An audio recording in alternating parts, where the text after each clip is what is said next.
Hey guys, welcome back. Hope you're doing well and you've tried out those tips from audio in session view. Today we're going to be looking at audio in arrangement view. So again, to reiterate, 3 horizontal tabs are arrangement view, and you can just press the tab button to shift between, and then the 3 vertical tabs is session view. So we're going to be looking at arrangement view today, which is this one. I'm going to click this guy, and we're going to drag some audio in. So how do we drag audio into arrangement view? So first things first, we need an audio track. So what we can do is we can go here and right click, and we can click insert audio track. As you can see, that will make a new audio track with Ableton Live Suite, or the trial, which you can get for 90 days for free on the website at the moment, which is a great offer. You can have as many audio tracks as you like. Other versions of Live are restricted. Some only have up to 8 tracks or 11 tracks or 16 tracks, but Suite has as many tracks as you like, which is great. So you can click insert audio track here. There's also a shortcut, which I absolutely love using shortcuts, so you'll rarely see me click here because it takes too long. What you can do is you can use the shortcut, which on Mac is Command T. So I'm just going to do that now. Press Command T, and then we get an audio track, and you can do that anywhere in the session. So you could be over here and you can do that. You don't need to be in this section. You can just press Command T. You can do it a few times, and it's a great way of saving time. And then you can do Command Z to undo, and then you'll get rid of what you just made, or you could do Command Shift T to redo. So yeah, really important tracks, shortcuts to know. If you're on Windows, it should be Alt plus T or Command plus T, and then that'll do it, which is awesome. So yeah, you've got MIDI tracks which accept MIDI files, and then you've got audio tracks which accept audio files. You can drag audio into MIDI, and then it will convert into a audio track. And then if you were to put this on an audio track, you could right click and then convert the harmony to MIDI. Harmony is like long sustained notes, so chords, or you could convert melody to new MIDI track, which would be like short notes but a higher frequency, or a higher amount of those happening in a short period of time. So da da da da da da da is a melody, whereas harmony is more like da da da da, because there's chords and sustained notes being pressed, whereas a melody is more like da da da da da da da, you know, loads of short notes. And then you can convert drums into a new MIDI track. So if you had drums here, you could turn that into a drum rack, and Ableton will turn the audio into a drum MIDI file, which is super interesting. So we're just going to look at audio first. So this is what it looks like when you drag it into an audio track. You get a waveform, which is like this, and the bigger this is, the louder the volume is. So what we have here are known as peaks and troughs, and that's the sound going up and down. And if it's touching the sides, it's really loud and it's peaking.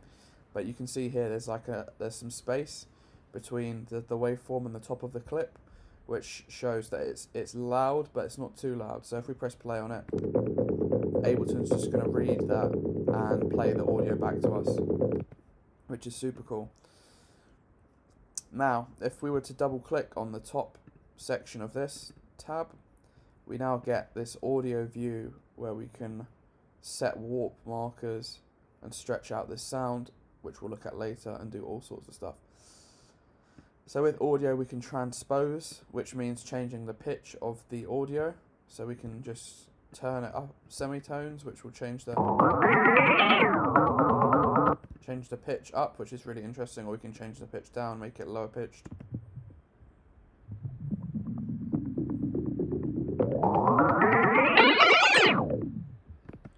So yeah, you can get some interesting effects with that. There's quite a few things you can do with audio in Ableton 11 and Ableton in general. You can change the warp mode, which we've looked at. I normally have it on Complex or Complex Pro. That will just snap the audio nicer to the grid. So I'm just going to go over this again. Beats is kind of like your basic snapping. Tones, you can change the grain size so you can get different tones. Texture, you have grain size and flux, so you can get some interesting stuff with that.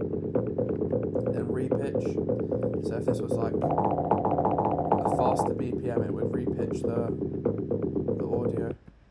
And then we've got Complex, which is my favourite, or Complex Pro, which is arguably even better, but you can't select it by default. You can actually select complex as a default, and I show you that in my preferences video, which you guys will see. Of course, right.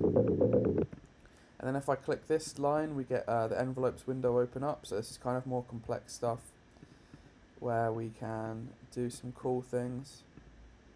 So I'm just going to leave that on complex.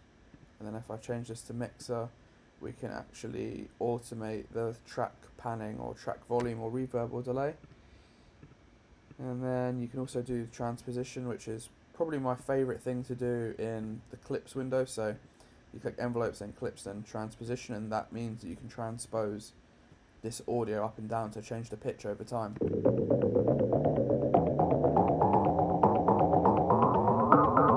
you can kind of get like cool effects.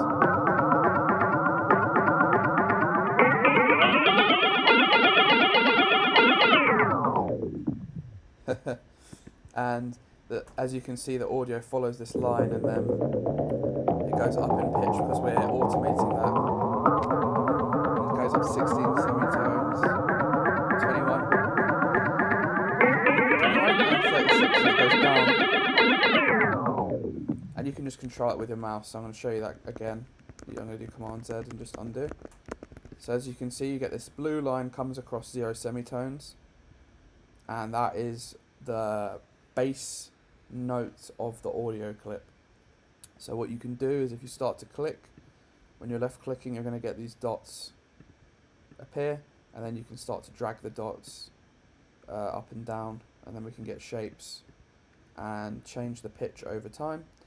So you're going to want to keep these in key. So you could want to go up three semitones, 7 semitones, 10 semitones, depends on the note, the bass note of the sample.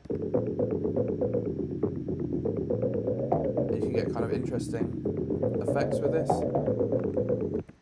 So yeah, automating means that the pitch is changing over time. So you can kind of see that this is moving, this is moving. This is the audio sound, and then you can see how it affects the transposition. You can kind of get like cool stopping effects. So like at the end, if I drag that down, you get like a vinyl stop, tape vinyl effect, which is really cool. And yeah, that is audio in arrangement view. I hope you guys enjoyed, and I'll speak to you in the next one. Thanks.